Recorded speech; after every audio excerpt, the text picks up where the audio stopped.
السلام علیکم، میرا نام اکرام ہے اور آج ہم سعودی عرب کی وائرل ویڈیو پر ریئیکشن ویڈیو بنانے والے ہیں۔ ویڈیو اچھی لگی تو لائک سبسکرائب اور شیئر ضرور کرنا۔ چلتے ہیں ویڈیو کی طرف اسٹارٹ۔ ریل ورلڈ کے معزز دوستوں، میں ہوں ماجد ملک اور آپ تمام دیکھنے اور سننے والوں کو السلام علیکم۔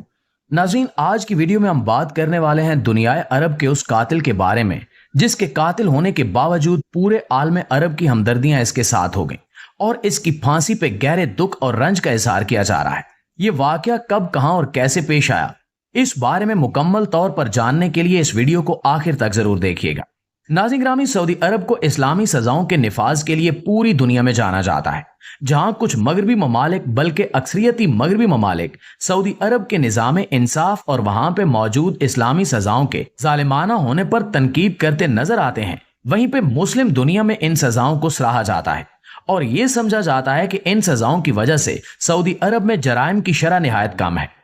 ایسا ہی ایک واقعہ گزشتہ دنوں سعودی عرب کے علاقے نجران میں پیش آیا، جہاں دو کزنز کے بیچ معمولی تکرار بڑھ کر جھگڑے اور پھر قتل تک جا پہنچی۔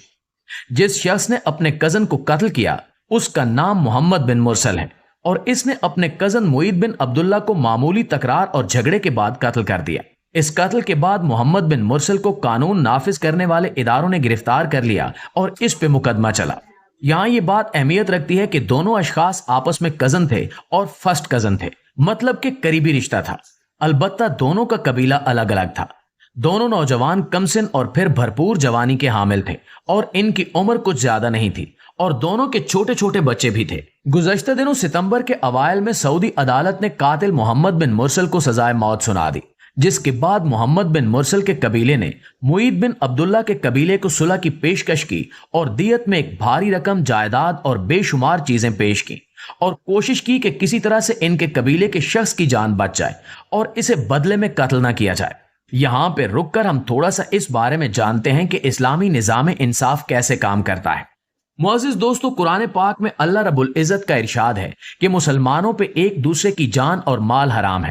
صرف مسلمانوں پہ ہی نہیں، بلکہ اگر مسلمان کسی کافر کو بھی بے گناہ قتل کرتا ہے تو سزا کے طور پر اسے قتل کیا جائے گا۔ اسی طرح اگر لڑائی جھگڑے میں کوئی شخص کسی کے اعضاء کو نقصان پہنچاتا ہے تو بدلے میں اس کے اعضاء کو بھی اتنا ہی نقصان پہنچایا جائے گا، جس کی تفصیل اللہ کریم نے قرآن پاک میں اس طرح سے ارشاد فرمائی کہ آنکھ کے بدلے آنکھ، کان کے بدلے کان، ناک کے بدلے ناک اور جان کے بدلے جان۔ ایک اور جگہ پر اللہ تعالیٰ ارشاد فرماتا ہے کہ اے ایمان والو، عقل رکھنے والوں کے لیے اس میں نشانی ہے کہ قصاص یعنی بدلے کے نظام میں اصل زندگی ہے۔ اگر ہم اس حکم کی مصلحت پر غور کریں اور اس کے پیچھے پوشیدہ دانائی کو دیکھیں تو ہمیں سمجھ آتا ہے کہ ایک سخت سزا معاشرے کے باقی بگڑے ہوئے اذہان اور افراد کو سیدھی راہ پر رکھنے کا کام کرتی ہے اور سخت سزا کا خوف انہیں ایسے کسی بھی جرم کے ارتکاب سے باز رکھتا ہے۔ تو ناظرین، محمد بن مرسل کے قبیلے نے معید بن عبداللہ کے قبیلے کو اور ان کے ماں باپ کو اپنی ساری جائیداد اور رقم اور ان کے خاندانی ورثے کی تمام قیمتیں اور نادر چیزیں پیش کی،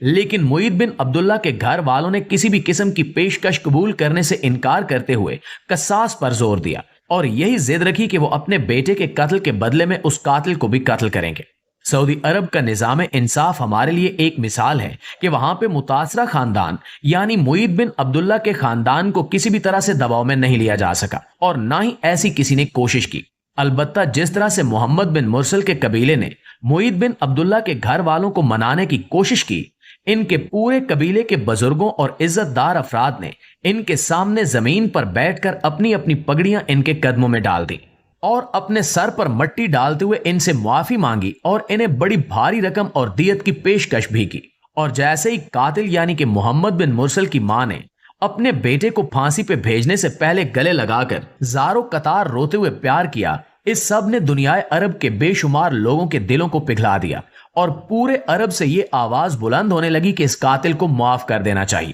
بات صرف یہیں پہ نہیں رکی، بلکہ محمد بن مرسل کے بزرگوں کے علاوہ محمد بن مرسل کے چھوٹے بیٹے نے بھی مقتول کے خاندان کے سامنے گڑ گڑاتے ہوئے اور روتے ہوئے اپنے باپ کی معافی کی التجا کی۔ لیکن محمد بن مرسل کے گھر والوں نے یہ نہیں سوچا کہ ان کے بیٹے نے جس شخص کو قتل کیا ہے ان کے گھر والے بھی اسی کرب اور دکھ سے گزر رہے ہوں گے جس دکھ اور کرب سے اب وہ گزرنے والے ہیں۔